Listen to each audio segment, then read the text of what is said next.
warahmatullahi wabarakatuh. Berjumpa lagi dalam pembelajaran Bahasa Indonesia kelas 9 bersama Ustazah Erdis Gustal. Sebelum kita mulai pembelajaran pada kesempatan ini, alangkah baiknya jika kita minta ridho ilahi dengan mengucapkan Bismillahirrahmanirrahim.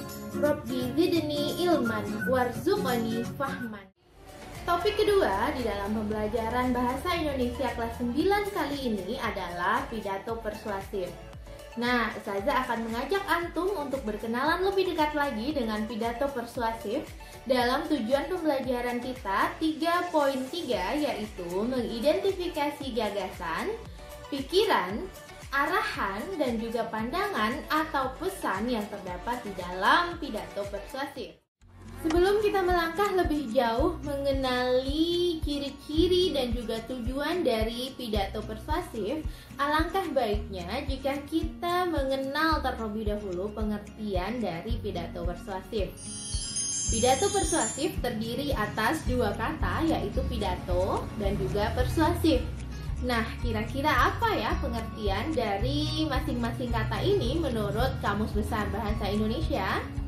Kamus Besar Bahasa Indonesia, kata pidato artinya mengungkapkan pikiran dalam bentuk kata-kata yang ditujukan kepada orang banyak.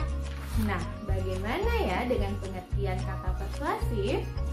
Persuasif dalam KBBI mengandung makna membujuk secara halus supaya menjadi yakin. Kata persuasif ini ternyata berhubungan dengan teks eksposisi yang pernah kita pelajari di pembelajaran di kelas sebelumnya. Apa itu eksposisi? Eksposisi adalah uraian yang bermaksud untuk menjelaskan. Masih ingat kan? Baiklah anak-anak Ustazah, dengan demikian pengertian dari pidato persuasif menurut etimologi yang kita bahas tadi adalah mengungkapkan pikiran dalam bentuk kata-kata yang bersifat membujuk dengan memaparkan uraian yang bermaksud menjelaskan sebuah fakta atau kebenaran dari sudut pandang si pembicara yang ditujukan kepada orang banyak. Ada 3 jenis eksposisi yang bisa kita gunakan baik untuk pidato maupun untuk kesempatan lainnya. Nah, jenis yang pertama untuk eksposisi adalah eksposisi yang mampu mengubah pikiran dan juga gagasan orang yang mendengarnya. Contohnya, pidato presiden, pidato para politikus, khutbah Jumat, tajuk rencana atau teks editorial yang biasanya terdapat di bagian depan surat kabar. Yang kedua, teks eksposisi yang mampu mempromosikan atau menjual barang dan jasa. Apa ya contohnya? Juga poster. Berikutnya, teks eksposisi yang mampu membela kasus dengan argumen yang logis. Logis artinya masuk akal. Jadi contohnya adalah pidato atau kampanye untuk membuang sampah pada tempatnya, atau pidato-pidato atau kampanye-kampanye yang menyuarakan mari kita jaga lingkungan.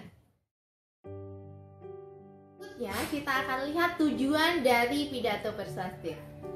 Tujuan yang pertama dari pidato persuasif yaitu untuk meyakinkan atau mempengaruhi pendengar tentang sesuatu. Contohnya apa? Ayo. Pernah lihat seorang calon bupati melakukan kampanye? Nah, itu contohnya pidato persuasif yang bertujuan untuk mengubah pikiran orang supaya memilih dia kan? Yang kedua, tujuan dari pidato persuasif untuk memberi informasi kepada para pendengar.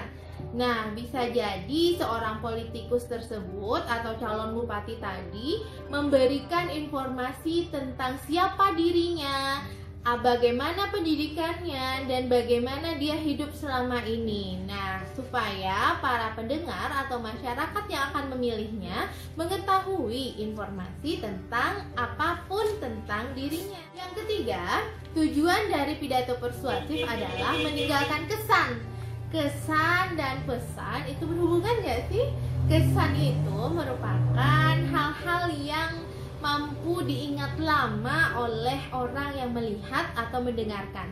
Jadi sangatlah penting bagi seorang politikus calon bupati untuk di akhir pidatonya meninggalkan kesan yang baik melalui tingkah laku dan juga ucapannya agar dia lama diingat oleh para pendengar yang nantinya akan memilih dia menjadi kepala daerah.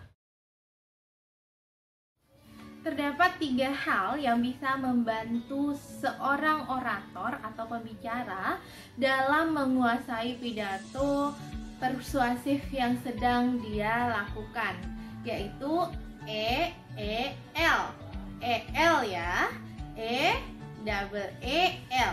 Jadi L ini adalah etika, yang kedua emosi, dan L logika. Jadi ketiga hal ini akan membantu seorang pembicara atau orang yang menyampaikan pidato dalam menguasai audiens atau pendengarnya. Kenapa? Karena yang pertama, etika itu akan memberikan kesan mereka adalah orang baik dan hal-hal yang dilakukannya adalah positif. Lebih gampang mempengaruhi orang lain apabila kita mempunyai sifat yang positif, kan? Nah, yang kedua adalah emosi. Bukan emosinya marah-marah, tapi emosional. Emosional yang dimaksud di sini adalah kata-kata atau perbuatannya adalah yang menggugah perasaan sehingga lebih gampang dalam mempengaruhi pembaca. Yang ketiga yaitu logika. Logika bermaksud masuk akal. Nah, jika sesuatu yang kita sampaikan itu masuk akal, maka akan lebih mudah dicerna oleh orang lain atau pendengar kita. Setelah panjangnya uraian mengenai teks pidato persuasif tadi, Ustazah berharap dapat menambah pengetahuan dan juga pemahaman antum terhadap topik kedua kita di kelas 9 ini, yaitu pidato persuasif. Pada pembelajaran berikutnya, Ustazah akan menerangkan mengenai struktur dan juga kaidah kebahasan dari topik ini ya. Jangan lupa, antum tetap semangat belajar di rumah. Jangan lupa berdoa, semoga wabah ini segera berlalu dan kita kembali ke sekolah seperti sedia kala. Wabillahi taufiq wal hidayah. Wassalamualaikum warahmatullahi wabarakatuh.